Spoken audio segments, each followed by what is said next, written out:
The morning broke with a chill that clung to the valley, the kind that made your breath hang in the air like a ghost. I was halfway through my first cup of coffee, still in slippers, when I opened the front door and froze. There, on my property, stood VY and Holt, HOA president and self-appointed queen of the neighborhood, in a plush bathrobe, garden gloves, and holding a latte like it was her scepter.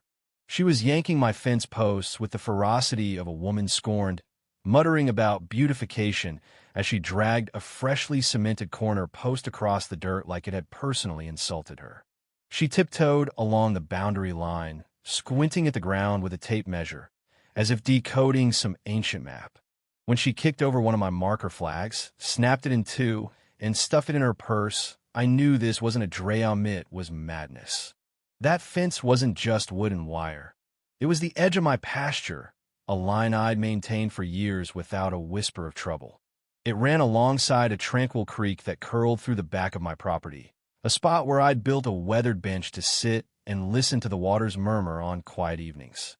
VY and had her sights on that creek, and this was no mere neighborly spat. This was a calculated land grab, a declaration of war. VY had blown in the neighborhood 2 years ago like a suburban tornado, her U-Haul barely unpacked before she began reshaping our rural haven into her VY shown of cookie-cutter perfection. She'd felled 2 ancient pines for curb appeal, paved her gravel driveway, installed an electric gate that screamed overkill, and within 4 months, ran unopposed for HOA president. From that throne, she'd unleashed a reign of petty tyranny, finding wind chimes, unmowed lawns, a tire swing, even my rooster for noise. No one escaped her clipboard, but MOVY my fence to claim my creek.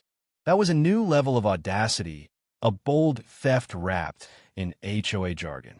She hadn't noticed me yet, probably assuming I was still asleep on this Saturday morning.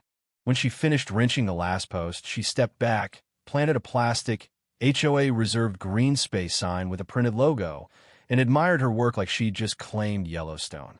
The absurdity was almost poetic until she turned, saw me, and flinched. For the first time in our 2-year acquaintance, VY and Holt looked rattled. "Oh, Lucas," she chirped, forcing a smile that didn't reach her eyes. "Just correcting a survey error. Your fence crossed into community space. The creek's public now, an HOA amenity. We're planting benches, lavender, maybe a koi pond this summer. You'll still have access, of course." I stared, coffee forgotten. "That's my land, VY." She waved a hand, dismissing centuries of property law. "Not according to the records I found.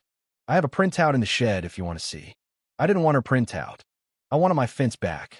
But VY thrived on HOA nonsense bylaws, fine print, enforcement letters. I'd seen her dismantle a neighbor's trampoline by quoting Article 5, Section 9, like it was Shakespeare. Arguing on her turf was like wrestling a pig in muddy you'd lose, and she'd enjoy it. So I smiled, said I'd look into it, and retreated inside.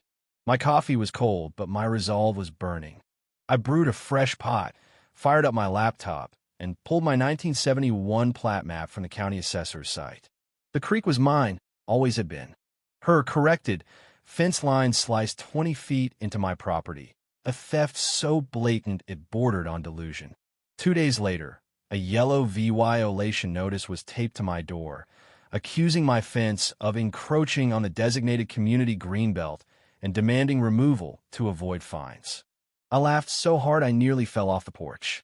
VY had filed a re-VY said plotta scribbled Google Maps image approved by her HOA lackeys without a second thought. That was her game. Fake authority, forged signatures, and neighbors too worn out to fight. But I wasn't worn out. I drove to town and hired Carl, a surveyor with a monk's patience and a molasses drawl. The next day, he arrived with his laser pole and tripod, meticulously marking the boundary. His verdict was unequivocal. VY's line was 21 feet, 6 inches on my land. VY Olading County flood zone laws. "Most folks steal tools or gnomes," he chuckled, packing up. "Never seen someone steal a creek." I thanked him, my plan crystallizing. Gather ironclad EVY Denke. let Vi and dig her own grave, and target her flimsy HOA Shadunan cord, perched too close to the creek's edge. She'd played boundary roulette. I'd spin the wheel back, and that shed was my ace. Word of her land grab spread like wildfire. Neighbors drove by, gawking at the green space sign. A teen filmed a TikTok mocking it. I taped Carl's survey to Vi and shed her HOA office with a note. Fix this before the county does. That night, I caught her on my trail cam, tugging Carl's stakes, filming a rant about property fraud for her imagined audience. Another notice arrived, accusing my fence of illegal livestock fencing and unfriendly aesthetics, as if her plastic flamingos were high art.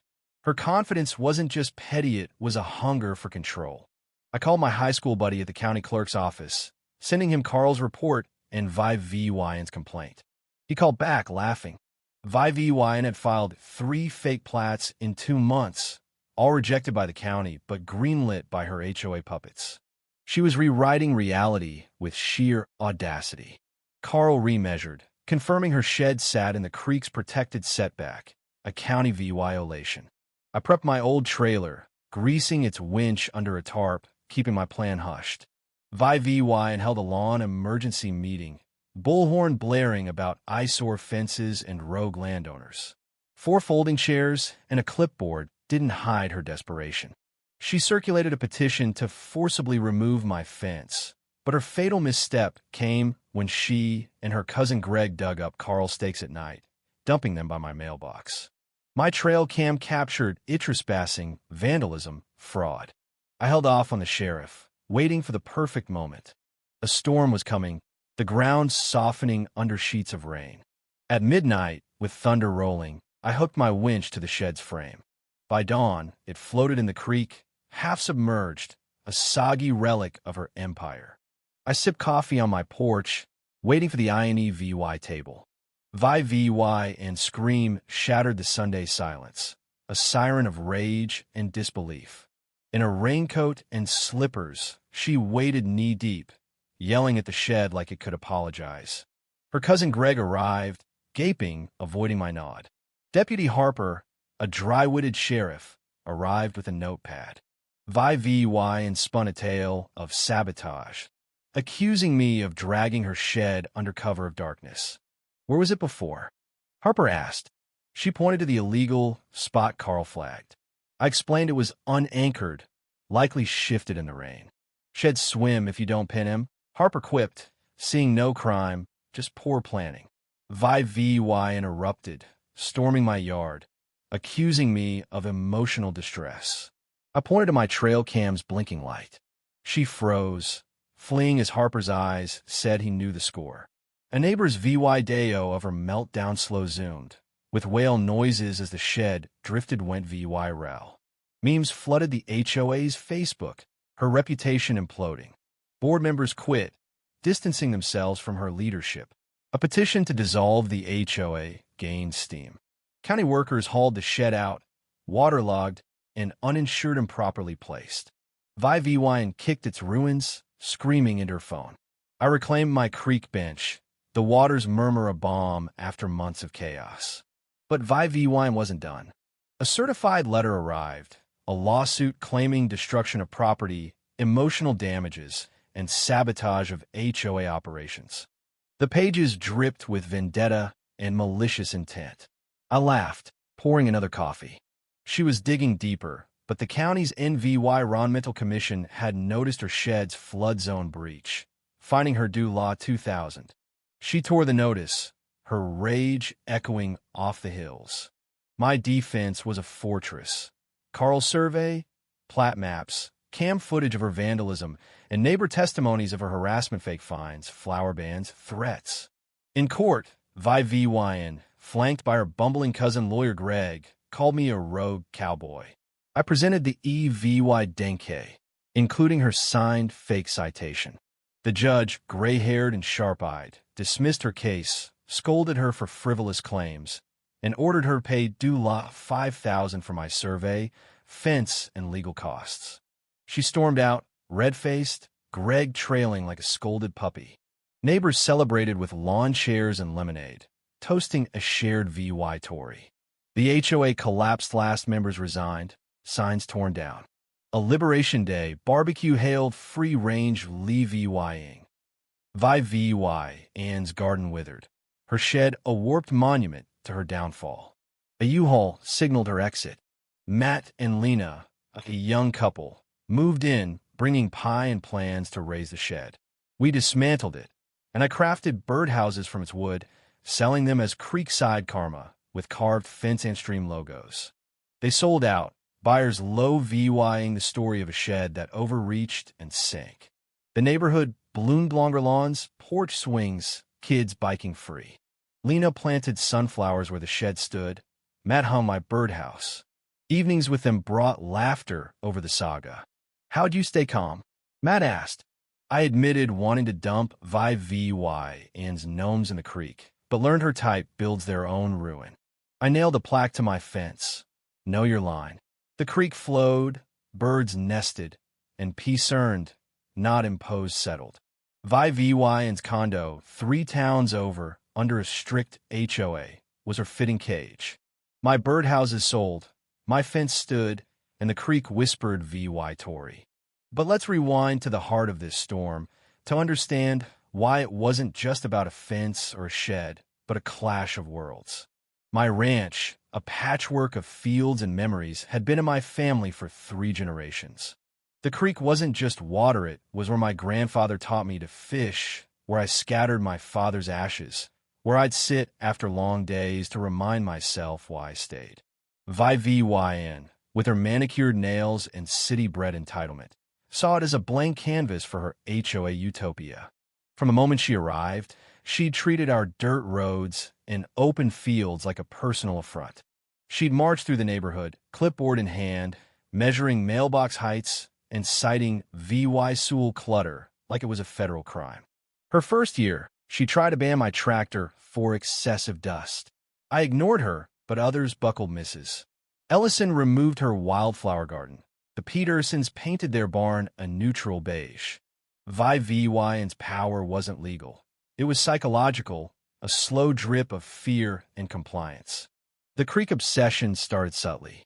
She'd linger by my fence, eyeing the water, commenting on its potential. I brushed it off until she began probing neighbors about community assets. When she claimed the creek as an HOA amenity, it wasn't just theft, it was a middle finger to everything I valued. That morning, watching her uproot my fence, I felt a rage I hadn't known since my Army days. But I learned long ago that rage without strategy is just noise. So I played her game, but smarter. Carl's survey was my first weapon, its precision a shield against her lies. When I taped it to her shed, I knew she'd double down. She always did. Her nighttime stake pulling, caught on camera, was predictable but damning. Each move she made fake notices, bullhorn rants, vandalized markers painted her as the VY lane she didn't realize she'd become. The shed plan wasn't born of spite, but necessity. That white box, with its clip art logo and faux authority, was VY and its fortress. It sat, unmoored, on shaky cinder blocks, begging for a lesson. I noticed its placement months ago when she'd first built it, but held off until her creek grab forced my hand. The storm was Perfectnature's cover for a poetic jab. Hooking the winch, I felt a thrill, not of revenge, but of balance. The creek had been mine, now would claim her shed. Watching it float at dawn, I didn't gloat, I waited. VY and scream was the signal I'd hit the mark. Her wading in, yelling at the wreck, was theater, but Harper's calm dismissal was the real VY Tory. The trail cam's footage, capturing her trespass, sealed her fate. The VY Ral VY Deo wasn't my doing, but it was INE table. This wasn't just my fight anymore. VY and had alienated everyone. The memes, the whale noises, the HOA's collapse, they were the neighborhood's rebellion. A collective exhale after years of her rule. Her lawsuit was a desperate gasp, but my EVY Denke was a tidal wave. In court, her theatrics met the judge's skepticism, and her due law, $5,000 penalty, was justice in dollars. The barbecue, the sunflowers, The birdhouse's theme weren't just endings, but beginnings. The creek, once a battleground, was now a symbol of what we'd reclaimed. Vi Vyon's condo, under another HOA's thumb, was her karma. My plaque, Know Your Line, wasn't just for her, but for anyone who'd try to take what's mine. The birds sang, the creek flowed, and I sat on my bench, knowing peace isn't given, it's fought for and won. If you were the one in this story, how would you react? Would you stand up and fight back, or accept the unreasonable pressure and control from the HOA? Share your thoughts in the comments below. And don't forget to subscribe, like, and share this video with more people. Your small action gives us the motivation to keep bringing you more intense and engaging stories. Thanks for watching, and we'll see you in the next video.